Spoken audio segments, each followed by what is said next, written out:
ക്രിസ്തു വിഭാവനം ചെയ്ത സ്നേഹത്തിൻ്റെയും സഹോദരത്തിൻ്റെയും സഹവർത്തിത്വത്തിൻ്റെയും അനുരഞ്ജനത്തിൻ്റെയും പാതയിലൂടെ സമാധാനം സഭകളിൽ ഉണ്ടാകേണ്ടുന്നത് കാലഘട്ടത്തിൻ്റെ ആവശ്യമാണെന്നുള്ളതായ ബോധ്യത്തിൽ ഒരു മൈക്രോസ്കോപ്പിക് മൈനോറിറ്റി മാത്രമായ ക്രിസ്ത്യൻ കമ്മ്യൂണിറ്റി തമ്മിലടിക്കുന്നതും പിണങ്ങുന്നതും വ്യവഹാരം നടത്തുന്നതും പള്ളികൾ കയ്യേറുന്നതും എന്ത് നിയമത്തിന്റെ പശ്ചാത്തലത്തിലായിരുന്നാൽ കൂടിയും അവിടെയാണ് സ്നേഹത്തിന്റെ ഭാഷയിൽ സംസാരിച്ച നന്മയുള്ള, ദൈവഭയമുള്ള, ദൈവത്തെ ആരാധിക്കുന്ന, ദൈവരാജ്യ മൂല്യങ്ങൾക്ക് പ്രാധാന്യം കൊടുക്കുന്ന, മറ്റെന്തിനേക്കാട്ടിലും ഈ മൂല്യങ്ങൾക്കെല്ലാം പ്രാധാന്യം കൊടുക്കുന്ന ഒരു അഭിവന്ദനായ തിരുമേനി ഒരു അഭിപ്രായം പറഞ്ഞല്ലോ. നമ്മൾ ഭരണഘടനയിലും നിയമവ്യവസ്ഥകളിലും മാത്രമല്ല ആശ്രയം വെക്കേണ്ടുന്നത്, അതിനപ്പുറം ആശ്രയം വെക്കേണ്ടുന്ന ഒരു ദൈവമുണ്ട്, ആശ്രയം വെക്കേണ്ടുന്ന ദൈവശാസ്ത്രമുണ്ട്, അഭയപ്പെടേണ്ടുന്നതായ ദൈവരാജ്യ മൂല്യങ്ങളുണ്ട് എന്ന് അദ്ദേഹം പ്രസംഗിച്ചു. ഈ ലോകം മുഴുവനും അത് കേട്ടു. ഇന്ന് അദ്ദേഹത്തിന്റെ വിധിയെഴുത്തായിരുന്നു.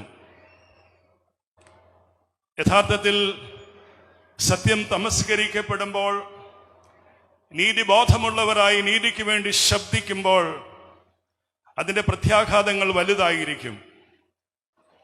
അത് തന്നെയാണ് ക്രിസ്തുവും കാൽവരിയിലെ യാഗമായി തീരുവാൻ ഇടയായതും. സത്യത്തിന് വേണ്ടിയും നീതിക്ക് വേണ്ടിയും ധർമ്മത്തിന് വേണ്ടിയും ദൈവരാജ്യ സ്ഥാപനത്തിന് വേണ്ടിയുമുള്ള അദ്ദേഹത്തിന്റെ പ്രവർത്തനവും പ്രബോധനവും ഒന്ന് മാത്രമാണ് ക്രൂശോളം ആ സ്നേഹം അനാവരണം ചെയ്യുവാൻ എൻ്റെ കർത്താവും എൻ്റെ ദൈവവുമായവനെ പ്രേരിപ്പിച്ചിട്ടുള്ളത്. കേട്ടല്ലോ, സത്യത്തിനും നീതിക്കും വേണ്ടി പ്രസംഗിച്ച ദൈവഭയമുള്ള അപ്രേം തിരുമേനിക്കെതിരെ ഓർത്തഡോക്സ് സഭ നടപടിയെടുത്തത് ന്യായമല്ല.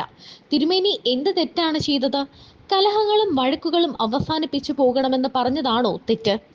എന്നും കേസും വഴക്കിനും ചെലവാക്കുന്ന സഭാമക്കളുടെ കാശ് ചില്ലറയും ചില്ലുവാനുമാണോ? കോടികളല്ലേ ഉന്നതിയും ഉടുക്കാതെയും വക്കീലന്മാർക്ക് കൊടുക്കുന്നത്.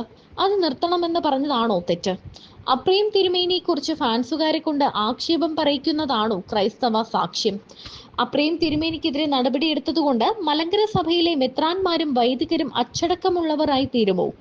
മലങ്കര സഭയ്ക്ക് അനുകൂലമായ 2017 കോടതി വിധിയെ വരെ അസ്ഥിരപ്പെടുത്തും വിധത്തിൽ കോടതിയിൽ സത്യവാങ്മൂലം കൊടുത്തവർക്കെതിരെ എന്ത് നടപടിയെടുക്കും? അതെന്താ സിന്ധു ചർച്ച ചെയ്യാത്തതും നടപടിയെടുക്കാത്തതും? പല വിഷയങ്ങളിലും ആരോപണ വിധേയരായവർ മെത്രാസനങ്ങളുടെ ചുമതലയിലും ഇടവകകളുടെ ചുമതലയിലും തുടരുന്നു. ഇവരെയെല്ലാം കൃത്യമായ സഭ സംരക്ഷിക്കുകയല്ലേ?